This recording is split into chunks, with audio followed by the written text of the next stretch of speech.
अध्यक्ष महोदय जी, मेरा सवाल जनसंपर्क विभाग से है और मुझे जो जवाब में एक लाइन आई है उसको मैं पहले पढ़कर कहना चाहूँगी। जनसंपर्क विभाग द्वारा न्यूज़ पोर्टल का पंजीकरण नहीं किया गया है।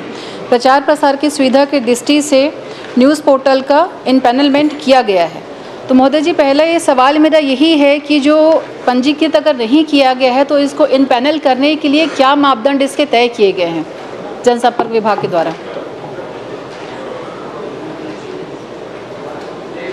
एक बार रिपीट करिए फिर से।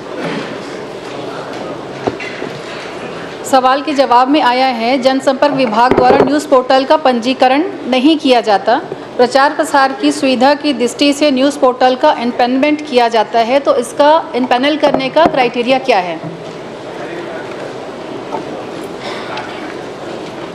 माननीय अध्यक्ष महोदय, ये इनपैनलमेंट करने के लिए एक विस्तृत इसकी गाइडलाइन है और इसमें टेंडर भी निकाले जाते हैं और उसके आधार पर इनपैनलमेंट किया जाता है और उसके पूरे सर्कुलर विस्तार से है। बोलेंगे तो मैं माननीय सदस्य को उसको उपलब्ध भी करा दूंगा। महोदय जी, 243 पोर्टल को इनपैनल किया गया, तो क्या 243 टेंडर निकाले गए हैं इसमें? 243 जो हैं इनपैनल्ड किए गए हैं, पंजीकृत नहीं हुआ है लेकिन विभाग से 243 इनपैनल्ड किए गए हैं, तो क्या 243 टेंडर निकाला गया है इसमें?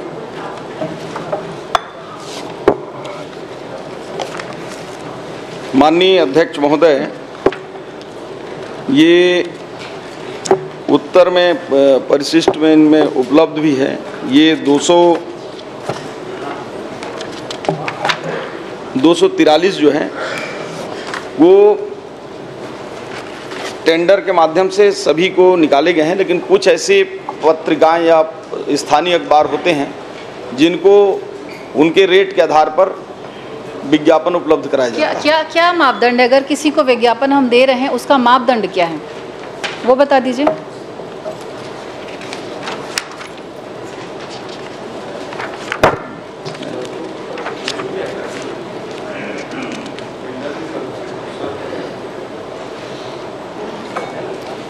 जो मेन आधार मापदंड होता है माननीय अध्यक्ष महोदय, जो इनपैनलमेंट हैं उनके यूजर्स की संख्या और रीच के आधार पर संचालनालय स्तर पर अधिकतम 50,000 रुपये तक का मासिक विज्ञापन स्वीकृत किया जाता है कि उनकी पॉपुलैरिटी कितना है, कितने लोग देख रहे हैं। चलिए ठीक, अच्छा जवाब। अध्यक्ष महोदय जी, इसी में अगली लाइन में पढ़ना चाहूँगी। इसमें विज्ञापन नियमावली 2019 संशोधित 2020 के अंतर्गत विज्ञापन स्वीकृत किए जाते हैं और पिछले एक वर्ष में इसमें कोई भी नियमावली में बदलाव और संशोधन दोनों नहीं किया गया। तो महोदय जी, मेरे हाथ में जो जवाब मुझे आया है उसी से मेरा प्रश्न है, अगर हम 2023 और 24 का जो विज्ञापन या जनसंपर्क विभाग के जो अगर आप खर्चे देखेंगे, अलग अलग जैसे डिजिटल समाचार पोर्टल का 67 करोड़, उसके बाद समाचार पत्रों का 147 करोड़, टीवी चैनलों का 140 करोड़ और रेडियो स्टेशन का लगभग 5 करोड़ 29 लाख के आसपास है, जो टोटल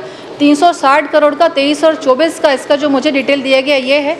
और वहीं अगर 24 और 25 की हम बात करें, क्योंकि कोई बदलाव नहीं हुआ था, संशोधन नहीं हुआ है, तो 24-25 का जो आउटकम जो आता है जो टोटल तो 134 करोड़ है। तो महोदय जी, ये जो अंतर है 2023-24 का 360 करोड़ और 24-25 का 134 करोड़, तो इन दोनों में विसंगतियाँ क्यों हैं? क्या इसकी जांच होगी? क्या इसका ऑडिट होगा कि किस आधार पे ये विज्ञापन जो है, क्योंकि एक वर्ष जहां 136 है वहीं 23-24 में इसका डबल से भी ज़्यादा है, तो क्या कारण है? और क्या अगर इसमें कोई विसंगति दिख रही है तो क्या इसकी जाँच होगी क्या?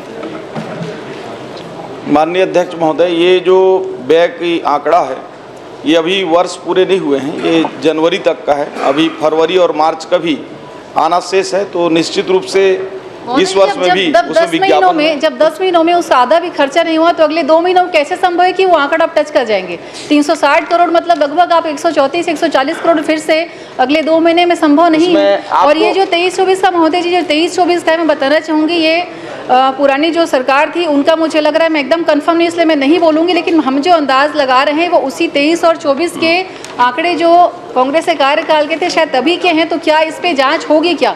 क्योंकि महोदय जी विषय ऐसे आए हैं, अगर समाचार पत्रों की बात करें या होर्डिंग्स की बात करें, हुआ ये था जो हमारे पास शिकायतें आती हैं कि लगभग 3 महीने के लिए होर्डिंग्स के लिए या समाचार के लिए अनुबंध किया गया और सिर्फ जो विज्ञापन दिए गए या जो होर्डिंग्स लगी वो सिर्फ 1 महीने के लिए लगी। मतलब जो 2 महीने की बकाया जो पैसा था, किराया था, वो उनको किस आधार पे दिया गया? अगर 3 महीने की होर्डिंग हम लगाते हैं, पेमेंट 3 महीने का हुआ, होर्डिंग सिर्फ 1 महीने के लिए लगी, तो जो पेमेंट है उसमें विसंगतियां हैं और ये साफ दिख रहा है कि 2023-24 और 24-25 मतलब ये अंतर दोनों में दिख रहा है और स्पष्ट है कि इशारा हम किस ओर करें। तो मैं यही चाहूँगी कि चूँकि डबल से भी ज़्यादा राशि है तो क्या इसकी जाँच होगी, क्या इसकी ऑडिट होगी?